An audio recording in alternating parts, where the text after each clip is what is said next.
back to Sans Podcast, Satra Dirsa Nimbrung Santai. Hai semuanya, perkenalkan aku Jalma Hita. Di awal tahun ini pastinya semangat baru kan. Pastinya kalian juga udah pada semangat nungguin episode terbarunya Sans Podcast. By the way, gimana nih kabar kalian? Kemarin kan udah sempat ngerasain pembelajaran tatap muka secara 100% nih. Senang dong pastinya ketemu sama teman-teman, sama guru-guru, sama doi. Walaupun sekarang kita udah ketemu lagi sama Google Classroom, Google Meet, sama Zoom lagi. Tapi tenang aja, kita bakalan nemenin kalian lewat podcast ini. Karena itu, kalian harus tetap stay safe dari corona dan orang-orang sekitar kalian. Sekarang kan lagi banyak isu-isu pelecehan seksual terus kenakalan remaja di mana-mana nih. Nah, pas banget. Hari ini kita bakalan bahas tentang maraknya kenakalan remaja bersamaan dengan Duta Genre 2019. Pasti ada yang udah kenal nih, karena ini juga termasuk salah satu alumni SMA Negeri 10 Malang. Langsung aja, ini dia Kak Amanda Regita.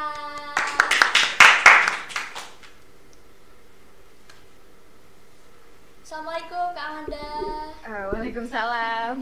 Ini dia bintang tamu kita kali ini. Kak Amanda boleh dong perkenalan dulu. Perkenalkan, nama saya Amanda Regita, bisa dipanggil Amanda. Saya lulusan Semandasa angkatan 2020 dan sekarang saya sedang menempuh pendidikan di Universitas Brawijaya. Kegiatan sehari-hari saya yaitu kuliah dan ada beberapa pekerjaan freelance. Nah, Kak Amanda ini bakalan nemenin kita di beberapa menit ke depan. Ngomong-ngomong Kak Amanda, gimana kabarnya hari ini? Baik? Alhamdulillah baik. Ini kakaknya gimana? Baik juga? Baik, alhamdulillah. Oke, Kak Amanda ini kan termasuk Duta Genre tahun 2019. Mungkin Kak Amanda bisa kasih tahu dong, apa sih sebenarnya Duta Genre itu? Sebenarnya buat apa sih Duta Genre ini?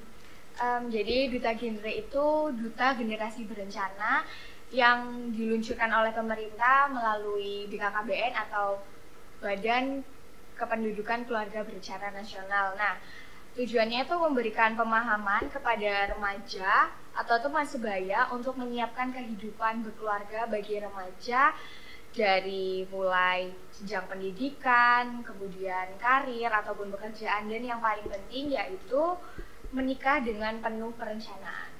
Menikah dengan perencanaan. Intinya Duta Genre ini berguna untuk mempersiapkan para remaja untuk kehidupan selanjutnya. Terus Kak Amanda waktu jadi Duta Genre itu tugasnya kira-kira ngapain aja? Kalau untuk tugasnya itu yang paling penting dan utama itu yang paling penting menanamkan dalam diri sendiri makna dari remaja yang sehat, yang inovatif, yang kreatif. Nah, kalau dari diri kita sendiri sudah tertanam kan kita bisa jadi teladan buat orang lain.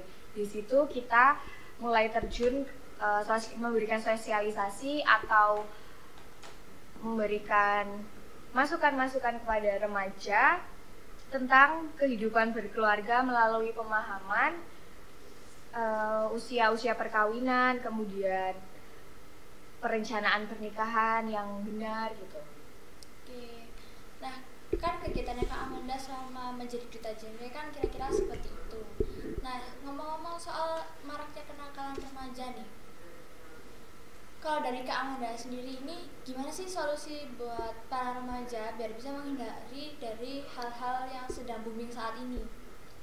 Kalau yang namanya remaja itu kan pasti rasa ingin tahunya itu tinggi, dan remaja itu kan masa dimana mencari jati diri ya. Jadi tergantung diri kita. Kalau kita bisa bentengin diri kita dengan hal-hal yang positif, pasti kita nggak bakalan terjerumus sama hal yang negatif gitu. Terus kayak perbanyak life skill sih, ngerjain hobi kita gitu, pokoknya yang kita bikin senang gitu. Terus yang kedua juga faktor lingkungan itu penting banget. Kalau lingkungan kita positif, sehat, otomatis kita juga bakalan ke bawah jadi ke arah yang lebih baik lagi kan. Tapi kalau kebalikannya misalnya lingkungan kita buruk atau kurang baik, secara nggak langsung kita juga bakalan bisa terjerumus ke arah yang nggak baik juga.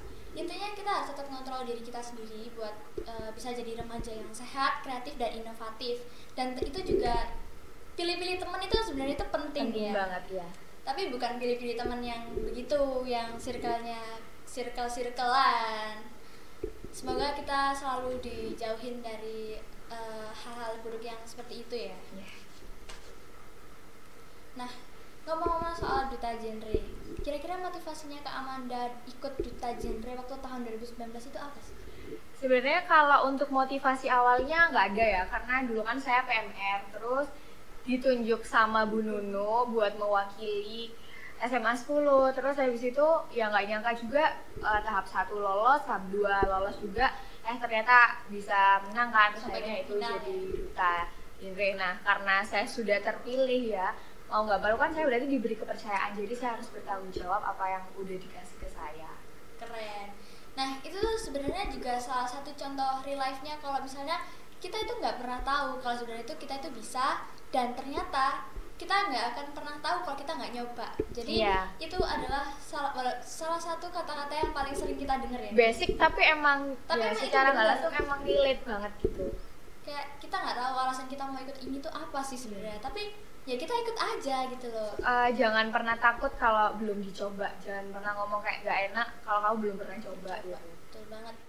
Nah, Kak Amanda kan termasuk orang yang pernah terjun langsung untuk memberikan sosialisasi ke remaja-remaja kan. Kira-kira tanggapannya Kak Amanda kan juga pasti pernah remaja, pernah tahu dan mungkin pernah ngalamin juga hal-hal yang kayak gitu, dan pasti nggak asing kan dengan hal-hal kayak gitu.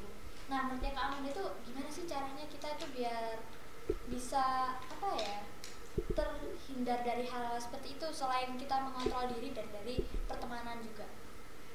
Ya balik lagi itu sih lebih perbanyak life skill, kayak ngerjain hobi-hobi kita gitu. Otomatis kan kalau misalnya kita mengasah hobi itu kan juga bakalan lebih kayak bikin kita senang, terus kemampuan kita lebih terasah gitu.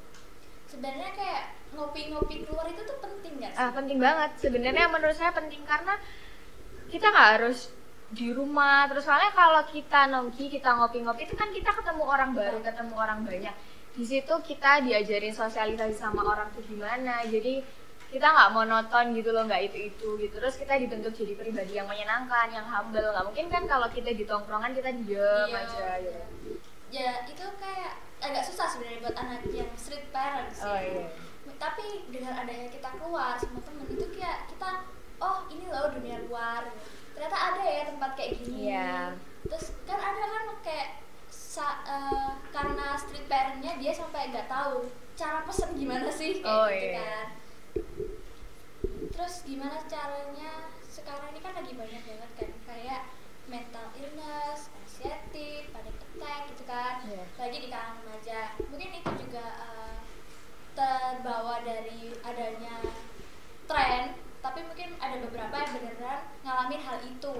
Nah, kira-kira gimana sih caranya kita tahu? Kan kita nggak bisa kan langsung ngedetek kalau dia ini, oh dia kena anxiety kayak gitu, nggak bisa. Gimana caranya kita bisa ngembangin pola pikir itu di kalangan remaja saat ini?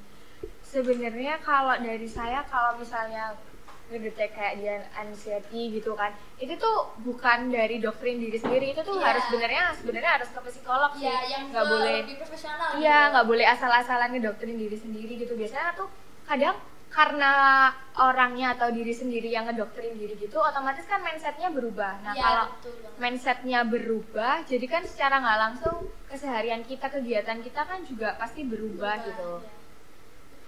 Mindset yang sehat itu perlu lah ya? Perlu banget sih.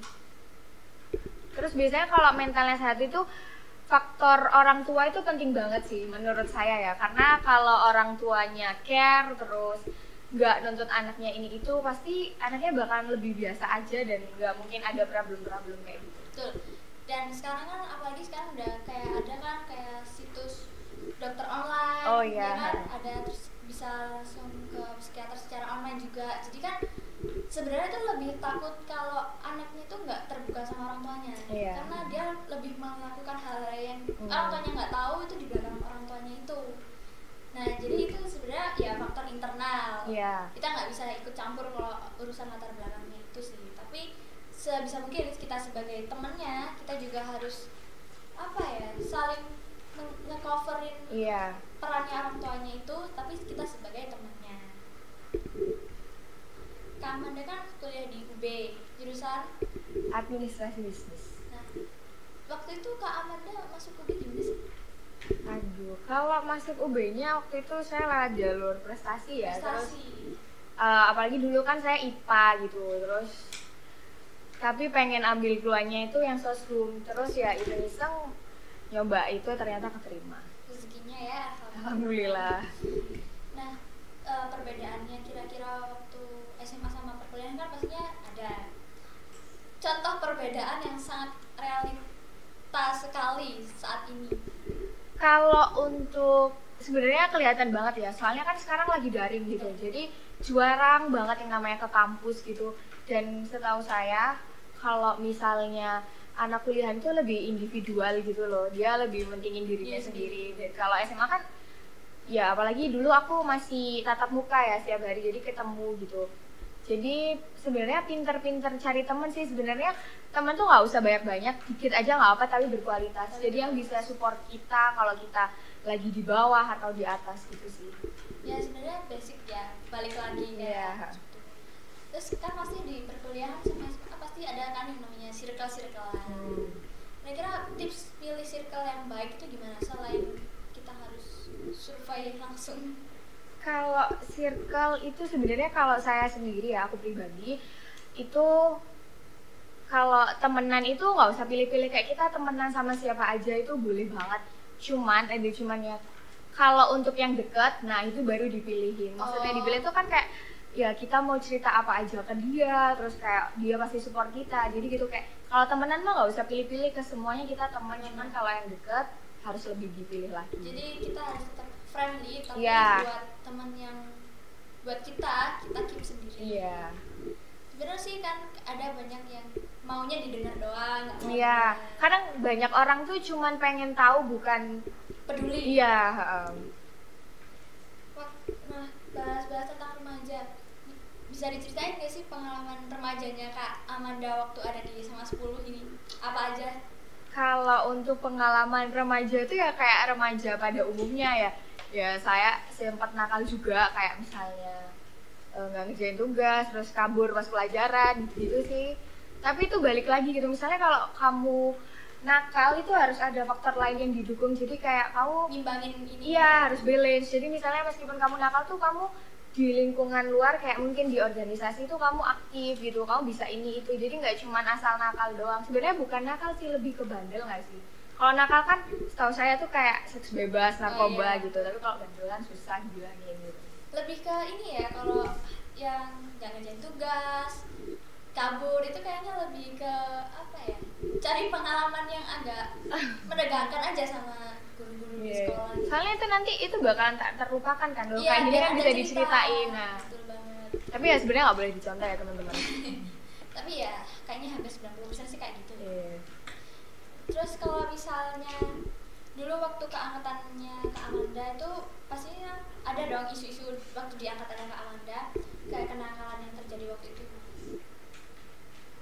Kalau untuk kenakalan sih ya banyak juga ya. Kalau di sekolah sih ya itu tadi sih, bukan nakal tapi bandel kan, pasti anak-anak kayak gitu. Kalau di luar sekolah sebenarnya juga ada. Mohon maaf ya, ini saya sebut kayak seks bebas itu sebenarnya ada, cuman kan ya tergantung orangnya gitu kan. Terus kan kita sebagai teman kan nggak bisa ngapa-ngapain kan, cuman bisa ngasih masukan gitu. Tapi ada nggak kalau misalnya yang sampai mungkin ada salah satu siswa ya, salah satu siswanya ini kayak benar-benar udah nakal, akhirnya sampai dikeluarin? Iya, di dis gitu atau? Kalau angkatan saya sih ada. Apa cuma sampai diskors aja? Diskors sampai akhirnya dikeluarin ada sih. Ya pastinya di setiap sekolah itu kan. Iya. Pernah nggak ada pengalaman kayak, kan mungkin kita pernah jadi junior, pernah jadi senior. Di antara itu kan biasanya ada tuh yang kayak labrak-labrakan. Oh iya. Pernah nggak Amanda? Kalau angkatan atau menjadi pelaku? Kalau angkatan saya sih kayaknya ada, cuman alhamdulillahnya saya nggak sampai yang jadi pelaku atau jadi korban gitu. Oh, jadi sebagai tim netral, tim hore. Iya. Cuman tim tahu aja ya. Iya. Kak Amanda dulu waktu di SMA 10 ikut ekskul atau organisasi apa? Ada ekskul, ada organisasi sih. Kalau organisasi aku sempat ikut OSIS, terus marketing communication, pemandu, anak buahnya Pak Yudi. Halo Pak Yudi. Ya Pak Yudi kalau sudah nonton. Gitu sih. Pengalamannya mungkin yang apa ya, yang tak terlupakan sampai udah kayak, kan kadang ada tuh kayak, ih aku dulu ngapain sih kok kayak gitu, pasti ada kan. Yang tak terlupakan sebenarnya kalau dari aku pribadi, Aku kan waktu itu OSIS cuma setahun ya. Aku nggak lanjut ke yang jadi senior itu. Oh, iya. Tapi mungkin kalau misalnya dari kitanya kayak aku nggak tahu ya. Tapi teman-teman tuh masih sering kalau ada kegiatan sekolah atau apa tanyanya ke aku. Padahal kan aku bukan OSIS atau apa gitu. Cuman mungkin karena ya aku sering ketemu Pak Yudi, iya sampai ke bawah gitu mereka. Nah kan Kak Aman ini udah waktu SMA kan udah banyak experience kayak gitu. Iya. Nah pastinya ada dong hal positif yang kebawa sampai di kehidupan sekarang. Apa kira-kira? Pasti sih kalau hal positif itu ya kita diajarin banget sosialisasi sama orang, gimana ngomong sama orang, kayak ya kita kayak ngomong gini itu kan kayak nervous atau enggak, awal-awal pasti aku pernah kayak gitu, demam panggung itu sering banget. Cuman kalau kita sering ketemu orang, sering ngelatih, ngasah kayak gini kan lama-lama kebiasaan gitu. Dan ini tuh penting banget sampai nanti kita kerja gitu. Di kehidupan tiap hari juga pasti kepake juga. Jadi itulah pentingnya kenapa kita nggak monoton hidup menjadi siswa yang terlalu belajar. Iya, yang teladan banget. Tapi belajar itu bagus, penting, cuman harus diselingi juga sama yang lain. Karena kita hidup itu nggak cuma belajar. Karena sosialisasi kan penting banget gitu. Tiap hari ketemu orang ya. Tiap hari ketemu orang, gimana cara kita ngomong, gimana sih caranya kita menjadi orang yang oh anak ini lo enak diajak ngobrol, anak ini lo enak diajak berteman. Terus yang paling penting tuh diajari juga cara menghargai orang lain. Betul banget. Kayak banyak kan pasti orang yang aku tuh lo nggak mau hargain. Iya, seenaknya gitu. Apa enggak? Ya itu pentingnya kita bersosialisasi, terjun langsung ke lapangan dan pengalaman. Dulu kan di SMA 10 ini kan belum ada PR, KKR sama kependudukan. Terus sekarang kan kayaknya udah ada di angkatan saya. Dulu waktu Kak Amanda tuh pemilihan PR itu gimana? Kalau dari angkatan aku sendiri sebenarnya PR-nya dari SMA 10-nya tuh belum kebentuk. Jadi aku bener-bener angkatan pertama yang genre gitu loh. Terus aku jadi juga genre itu kan. Terus baru setelah aku naik kalian ini baru ada PR-nya mulai dibentuk. Berarti sempat pending berapa tahun dia ini? Setahun. Iya setahun lebih lah. Ya, gara-gara ada. Iya. Emang lebih dapat feel itu waktu offline ya? Pasti sih. Terus saya juga sedih ini dari SMP sampai SMA ini saya nonton terus gitu. Kak Amanda waktu itu jadi duta genre tahun 2021. Duta genrenya 2019 sampai 2021 kemarin baru langsung. Barusan ya berarti? Iya. Berarti kira-kira biasanya kan kayak gitu alumni gitu kan biasanya masih aktif gitu. Maksudnya alumni? Kayak biasanya kan walaupun kita udah lengser, kita kan pasti sering kayak dihubungin, dikontakin atau kayak disuruh dampingin kayak gitu-gitu kan pastinya ada kan. Kemarin sempat kan ada yang pemilihan duta genre 2021 itu kan. Saya sempat dikontak sama Pak Yudi buat kalau misalnya SMA 10 kan ada perwakilan. Nah, kalau mereka lolos saya yang disuruh dampingin gitu. Tapi waktu itu saya belum sempat ada yang lolos sampai tahap selanjutnya. Belum ada. Itu saya sempat dapat infonya sih. Mau coba sebenarnya. Terus kenapa kok nggak ikut aja? Saya pesimis sama tingginya sih. Oh. Sebenarnya nggak apa-apa sih kalau duta genre itu nanti yang dipakai pasti otak ya, sama skillnya beda sama duta-duta yang lain kan pasti dia jual tampang ya, pasti namanya duta jual tampang tapi di nomor belakangin kalau di duta genre gitu. Ya itu mindset saya masih kayak yang dilihat itu covernya lah. Oh, iya. Saya masih ragu lah gitu. Oke, nggak terasa ya kita udah ngobrol-ngobrol lama, ngobrol seru, bahas apa aja tadi. Terima kasih Kak Amanda yang sudah mau menjadi bintang tamu kita di episode kali ini. Semoga Kak Amanda sukses selalu. Terima kasih, amin. Lancar kuliahnya sampai lulus. Jangan bosan ketemu saya, padahal juga pertama kali ketemu sama saya. Ya nggak apa, nanti mungkin di next selanjutnya diundang lagi itu nggak apa-apa. Mau diundang lagi ya? Boleh. Berarti betah ya ngobrol sama saya? Apa Ya. pura-pura betah aja? Betah nggak betah ya, betah aja deh. Saya Jalmahita selaku host Sans Podcast episode 6 kali ini dan Kak Amanda dari kita pamit undur diri, sampai jumpa di episode Sans Podcast berikutnya. Bye bye.